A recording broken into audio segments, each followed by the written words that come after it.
Hey there, everybody. It is week 3 of our fruits lessons for the summertime.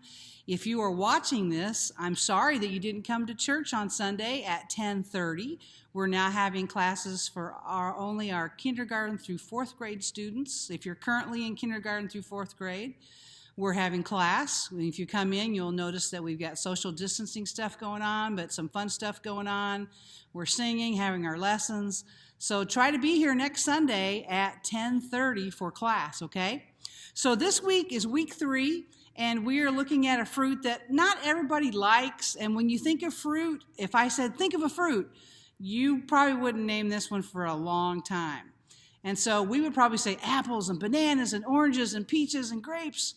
And this one, like I said, is way down the list, and that is the beautiful tart cranberry. Now, when you think of cranberries, what season do you think of? When do you see cranberries being served?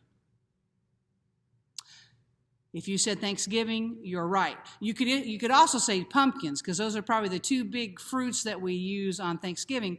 But cranberries are really probably the biggest time we're going to use them is at Thanksgiving time. Now, they are, like I said, they are tart. And even as they get riper, they don't get any sweeter. So you have to do something with them to make them better, like craisins, which are cranberries with cherry juice, so it's like a raisin, but much better than a raisin. There's cranberry juice. There's the cranberry relish stuff that you get in the can, that jelly stuff.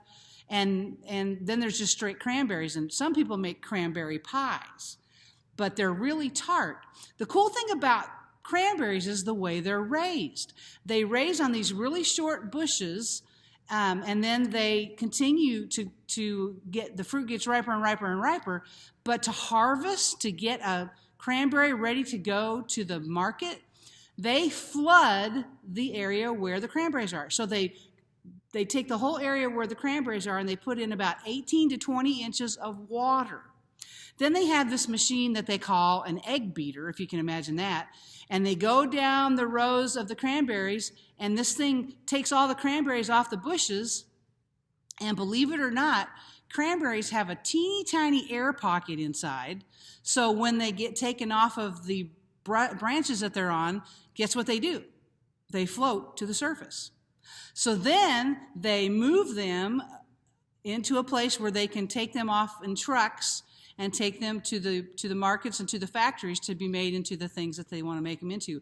But it's kind of cool. It's the one fruit that gets harvested through a flood. So they start out growing, and then to get them to market, they use the egg beaters, and they bring them up to the surface after they've flooded it with about 18 to 20 inches of water. Pretty cool, huh? Now, cranberries are good fruits, but I don't think we just sit down and eat cranberries because, like I said, they're pretty tart. But they are a good, healthy fruit. They've got lots of vitamins and minerals in them. And so it's just a cool fruit for us to think about. But today, I want to know, the big thing is we are talking about a flood. And so I'm sure you know what story we're going to talk about today, right? Noah and the flood. That's right. So these 2 things are to show you that the flood is an important thing that had to happen. Now, the flood happened because God was getting sad and upset with his people because they were doing everything wrong. Even though they knew what they were supposed to do, they were not listening. They were doing whatever they wanted. They weren't following God. They were doing terrible things to each other. They were praying to other things that weren't God. And God just said, I can't have any of this. And he was going to just like flood the entire world and start over. But he knew that there was one family that really believed in him and followed him and trusted him, and that was Noah. So Noah's family was spared, and they were told that there's going to be this flood, and you need to build this huge, humongo boat. So it took them decades. And if you know what a decade is, that's 10 years. So it took them decades to build this boat. And then once God started to having it rain, they brought 2 of each animal into the ark and their families, and they were spared from the flood, okay? So sometimes when we think of a flood, that's a pretty dangerous thing. Like if there's flash floods or floods, water is powerful and it can do a lot of damage. And so sometimes when we think about floods, we think about bad things happening to us. So if I said, is there a flood in your life? You'd be going, Miss Lynn, there's no water. in my room. But a flood just means something that comes on quickly and can overtake you, like a bully at school, or maybe your family, someone is sick, and can be a flood because you don't know what to do, and it comes in a hurry, and you don't know how to help. Or maybe your parents are having troubles, and you're worried about that. Or maybe you've just moved to a new town or a new house, and sometimes it can just seem to be overwhelming. Or maybe you're struggling with the fact that this COVID thing is going on for so long, and you're cooped up at home, and you don't get to go to the swimming pool, and there's not a lot of sports going on, and we have to be careful. And so sometimes that can seem overwhelming, and sometimes they say you're just treading water, which means the only thing above water is your head, and that's not good. So God is just trying to say that when things get rough and there's a flood, you need to remember that he's going to be there for you, okay? So do you remember what happened at the end of the flood? When God returned them to dry land and they came out, he put a rainbow up in the sky and said, "This is a symbol to let you know that I will never, ever flood the earth again, and I will be here for you whenever you need me." So that's what we want to learn today, is that even though we think things are crazy and we don't feel like we can handle it or that it's too much for us, God says, don't fear, for he can control the flood and he can protect us and keep us safe. So that's what we really want you to learn today. By the way, if you were on the website or my Facebook page, there was a bowl of Dum Dum suckers. There were 132 suckers, so I'm going to find out who the winner was. And then next week on Tuesday, I will be posting another new picture for you guys to do, okay? So if you're coming to church in the next couple weeks, it's going to be different. All the toys are gone, okay? We can sit 2 kids at a table across from each other on the opposite corners, but when you come in, you're going to have a chair and a hula hoop on the floor. The hula hoop, some of you guys like to sit on the floor, some of you like to sit in your chair. So you can go back and forth between the 2 things, but you can't play with the hula hoop, okay? That's just basically saying, this is my circle. And then on your chair will be a bucket, a plastic bucket. In there will be your name tag, a Dum Dum sucker, the take-home paper, a craft project, because since we can't, do the things that we normally do, I'm going to have some activities to do for you to do. There's also these little water basketball games where you push the buttons and the balls go into the basketball hoop. And then I bought some tiny, tiny decks of cards. So you can play cards by yourself or play solitaire, or maybe you can't play war, but just some things for you to do. So remember, we're trying to make it fun, but we also have to be careful for just a little while longer. So we're taking those things into safety perspective. Now, on the website, be sure to look. There's a Father's Day song that you guys can sing. It's pretty cool. The words are really repetitious, but it's just a fun song. And then also there's a take-home paper on there for your families. It's just it's a family stick-together page.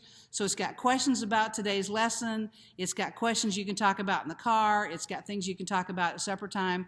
So that's just a page for you to have there too. And then, of course, there's a video about Noah and the flood, all right? So this is going to happen for the next 6 weeks, and then we'll probably stop after that, and we are hoping that you will all be able to get back to church at 10:30, the 9 o'clock service. There are no kids' activities, but if you have to come to the 9 o'clock service, there are kid bags in the worship center. So what I mean by that is there's a sticker sheet and a coloring book and some plain pages for you to color with, some crayons, a Dum Dum sucker, and some Smarties. So hopefully that'll keep you busy for part of the time. But seriously, when you're in the worship center, sing at worship time. Sing with them, stand up with them, and then maybe when the sermon starts and you might not be able to sit as still, that's the time to pull out that bag and do some of the activities we have in there for you, okay? But I really want to see you guys at 10:30. I'm missing you so bad. Wearing a face mask is up to your parents. If they want you to wear one, you can wear it, but you can't keep taking it on and off. You got to leave it on, or it needs to not even be worn here, okay? So we're looking forward to seeing you. Hopefully you guys know that we're doing everything we can. In about 6 weeks, we'll be opening up the nursery and the preschool. And mark your calendars. August the 7th, which I think is a Friday, we have reserved Little Galilee Christian Assembly, the camp where all the kids go to. It's just for us. We are going to have swimming, and you'll be able to do the zip line and the high ropes course. We're going to have a cookout and a campfire. So it's just a great long day for you to just bring your family and hang out at Little Galilee. If you've never been there, you need to go because it's awesome. There's all kinds of stuff to do. There's a gym. There's all kinds of outdoor stuff to do. But it's just for our families from Monticello Christian Church, okay? So I'm praying for you. I hope to see all of you really soon. Don't forget it's Father's Day. Be sure to say Happy Father's Day to your dads. Listen to the song and think about those cranberries, how they make it through a flood, and we can too, all right? I love you. I'll see you guys next time, and hopefully I'll be seeing some of you on Sundays. When? 10:30. Bye. Come Thanksgiving, cranberries hit tables across the U.S., usually in sauce form. But these pink superfruits have a long journey before they ever make it to your holiday plate. Odds are your cranberries started here in New England, on an Ocean Spray farm. Hi, I'm Allison Carr, and I am a 6th-generation cranberry farmer here in Massachusetts, and you are on my family farm. Headquartered in Lakeville, Massachusetts, Ocean Spray harvests 220 billion cranberries a year. Cranberries are primarily harvested in the water. Despite what people think, they don't grow in water all year. Cranberries begin as vines in wetland fields called a bog. In June, small pink flowers bloom. It's said the flowers look like a crane, giving the berry its name. Around late June, the flowers fall off and the actual cranberry starts to grow. Harvesting happens between September and October, when the bogs are filled with a couple inches of water. A berry picking machine drives into the bog and churns up the vines to knock the berries off.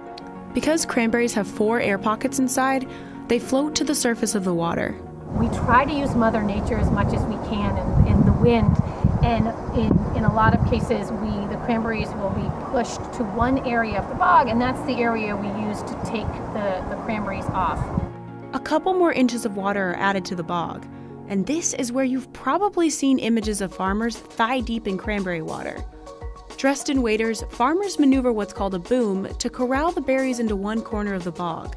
They then rake all the berries into vacuums that suck them up into the backs of trucks. The trucks are sent off to the Ocean Spray processing plants where they're unloaded. Those berries can become one of 1,000 different products, ranging from juices to dried cranberries to, of course, cranberry sauce. Each year, Ocean Spray facilities produce about 88 million cans of cranberry sauce and 223 million bottles of juice. Their products are sold in stores across 100 different countries. But how do small family-owned farms in Massachusetts help produce almost 65% of all cranberries sold? That's because they're a part of the Ocean Spray Agricultural Cooperative, started in 1933. Today, 700 family farms across the US, Canada, and Chile collectively own the Ocean Spray brand.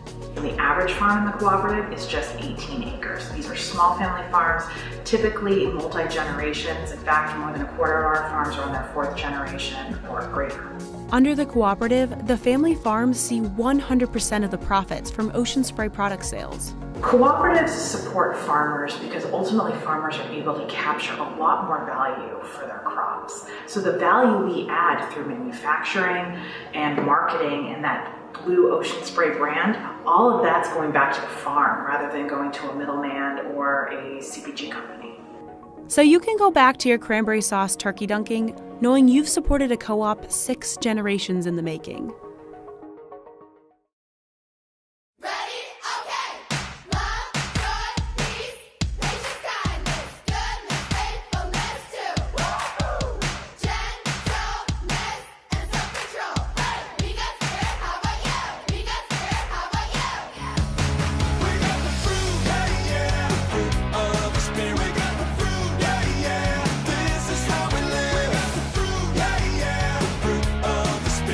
The gifts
shake it up, boom, boom, shake it up, boom, shake it up, boom, boom, shake it up, boom, shake it up, boom, boom, shake it up, boom, shake it up, boom, boom, shake it up. Hip hop, Father's Day rock. Let me see your left foot drop. Boom, shake it up, boom, boom, shake it up, boom, shake it up, boom, boom, shake it up, boom, shake it up, boom, boom, shake it up, boom, shake it up, boom, boom, shake it up. Hip hop, let him know. Let's tell Dad we love him so. Boom, shake it up, boom, boom, shake it up, boom, shake it up, boom, boom, shake it up, boom, shake it up, boom, boom, shake it up, boom, shake it up, boom, boom, shake it up. Hip hop, let Dad see he is the best dad for me. Boom, shake it up, boom, boom, shake it up, boom, shake it up, boom, boom, shake it up, boom, shake it up, boom, boom, shake it up, boom, shake it up, boom, boom, shake it up.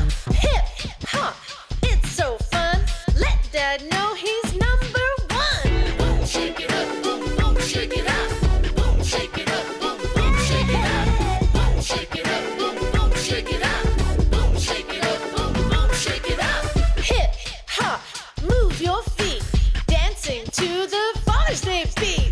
Boom, shake it up, boom, boom, shake it up, boom, shake it up, boom, boom, shake it up, boom, shake it up, boom, boom, shake it up, boom, shake it up, boom, boom, shake it up, boom, shake it up, boom, boom, shake it up, boom, shake it up, boom, boom, shake it up, boom, shake it up, boom, boom, shake it up. Dancing to the Father's Day beat.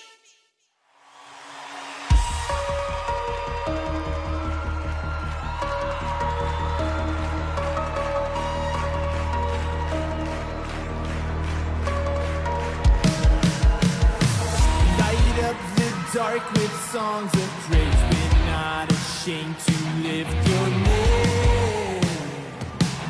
Your name. Our lives are yours forever changed. Not dead to sin, we're not the